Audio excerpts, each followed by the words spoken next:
ba ang dahilan bakit minsan nalulugi ang isang tindahan nang hindi basta-basta nalalaman ng isang tindera?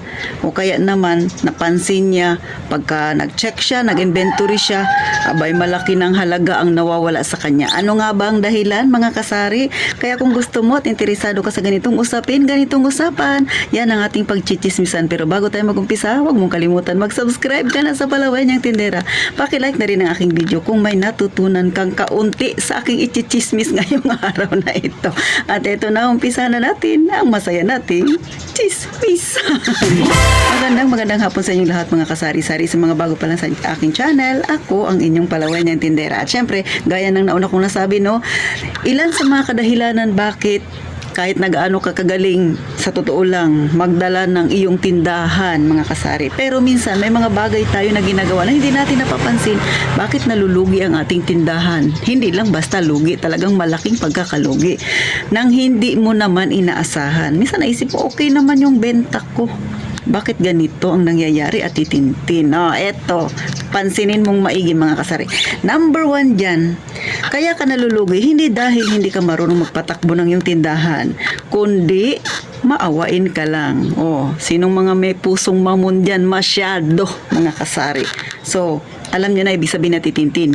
Hindi masama na maawa ka minsan sa mga customer mo na lumalapit sa'yo na talaga namang isinasalaysay ang kanilang buhay, ang kanilang pang-araw-araw na mga bagay-bagay na nangyayari sa kanila. Hindi masama na makinig, mga kasari. Pero ang masama, kasi ang karugtong nun, baka naman pwedeng pautangin mo ako. Balik tayo sa mahilig kang magpautang. Kahit na alam mo naman, kilalang kilala mo na nga na hindi siya ganun kagaling magbayad, mga kasari. So, ulit ha, hindi masama ang magpautang at hindi rin masama ang maging maawain. Pero kapag ka sobra, pagka nadadamay na ang pangkabuhayan mo, wala na sa lugar ang pagiging maawain mo, ay kamusta ang iyong negosyo? So yan lang yung matatanong na titintin sa'yo. Kamusta ang iyong negosyo? Pagpanay ka na lang awa, mga kasari. Kasi pagka panay ka bigay ng bigay at walang pumapasok sa'yo, paano yun? Marami ka bang pera na pwedeng itapal dyan sa tindahan mong nalulugi na, mga kasari?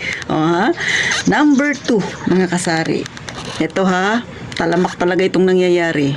Huwag kang magpapautang kung nahihiya kang maningil. Kaway-kaway dyan sa mga taong mahiyain maningil. Ulit, hindi masama ang magpautang. Hindi masama ang maging maawain.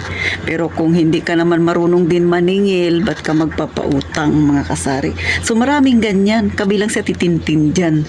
Una, syempre, kapitbahay, usually sa mga ganyan, yung medyo close tayo sa kanila, yan yung mahirap singilin at yan din yung parang nahihiya kang singilin, mga kasari. Kasi nga, iniisip mo, magbabayad din yan kasi mahihiya yan sila kasi kilala nila ako. Pero mali pala.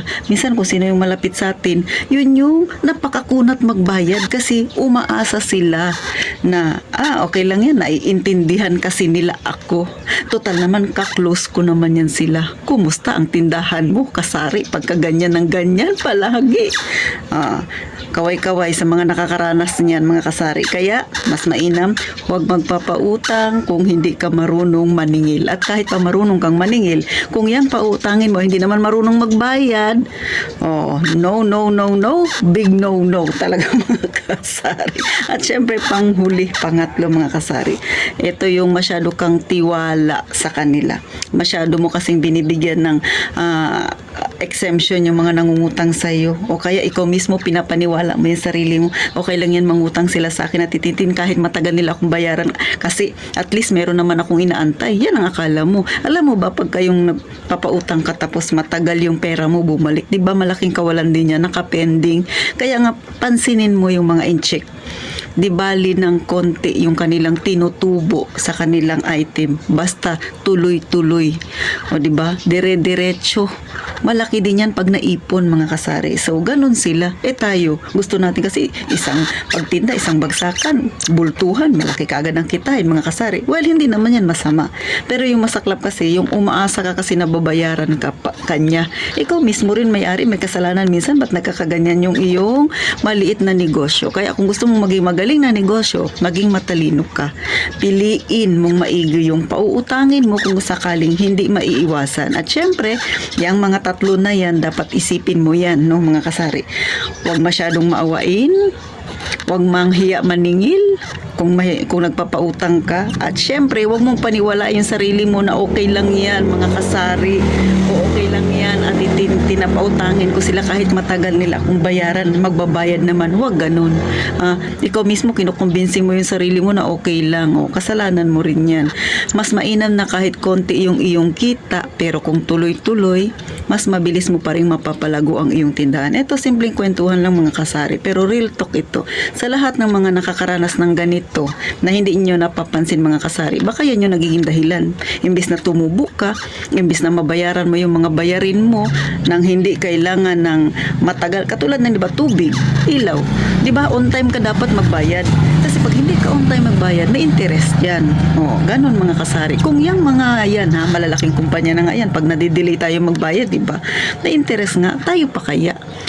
Kaya huwag mong paniwala yung sarili mo na okay lang yan natitintin, magbabayad naman sila. Ay, nasa sayo yan. Sa akin, sinasabi ko lang sa inyo yung real talk talaga ng buhay natin mga kasari. So, paano? Nakapag-isip ka na ba? Naisip mo ba baka yan ang dahilan kung bakit medyo hindi maganda ang kita ng iyong tindahan? Abay, nasa sayo yan. Nasayo ang pagpapasya. Tindahan mo yan, rules mo yan mga kasari. Walang dapat na makialam dyan. Pero, ikaw ang tanungin ko, okay lang ba sa'yo, mga kasari, na marami kang customer, pero ganyan ang kalakaran, matagal magbayad?